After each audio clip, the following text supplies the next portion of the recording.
Mila Margaret, Bwalam Nomaid Araint and Takta Violet Win Freshen Leatherhull. Minister, this Aonú Bill is incredibly urgent at the moment. We urge the government to get real in terms of fulfilling the main aim of this bill. This bill mandates the Irish government to warn the British government now that if the British implement the legacy bill, the Irish government will bring the British government to the European Court of Human Rights. And I want to thank Deputy Violet Wynne for co-signing this bill. The British Legacy Bill, as you might know, is nearing the end of its journey through Westminster.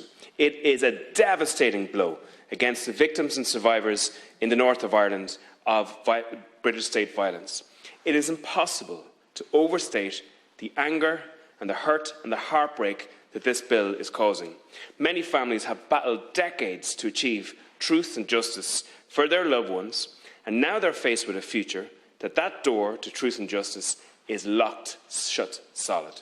The British bill will give murderers an amnesty for the most vicious and heinous murders that have been committed in the north of Ireland over the last 50 years. It will literally allow people to get away with murder. Now, so many families lost loved ones to British murder, British collusion and cover-up. And in some cases, in the 50 years that they've passed by, they have been working hard to try and get to the truth.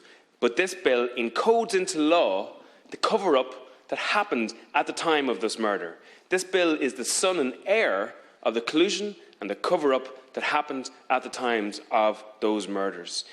So many families as well will have fought for nearly a number of generations now to try and get to truth and justice.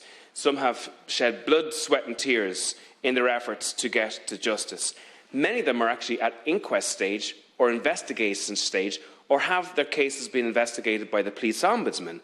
This bill, incredibly, shuts down all of those investigations. Those investigations which are already up and running, which are already shedding light on the truth, will be shut down if this bill goes through. This Tory party legacy bill is a unilateral move which damages significantly the relationship between Britain and Ireland. It is unique in drawing the opposition of every single political party on the island of Ireland, north and south. It drives a coach and four through the bilateral process which actually created the Good Friday Agreement in the first place. And the British government have the cheek now to ask the Irish government to cooperate with this bill, even though they've been given the two fingers to the Irish government for the duration of this bill going through Westminster. The British bill creates an independent commission for reconciliation and information recovery.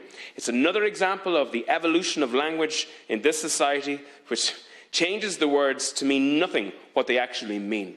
So how can you have reconciliation be put into the title of this bill when at the same time the people that it seeks to, or states to help, will not receive any reconciliation from it whatsoever?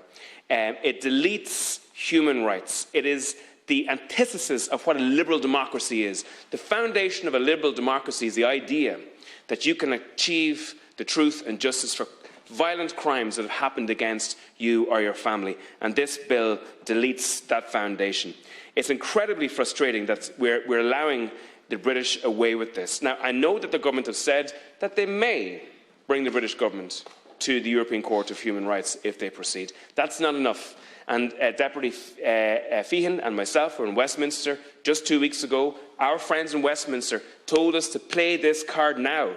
Don't wait until the horse is bolted. Don't wait until the bill has been put into place. Please warn the government that we will bring them to the European Court of Human Rights if they proceed in this trajectory. Gur Margaret.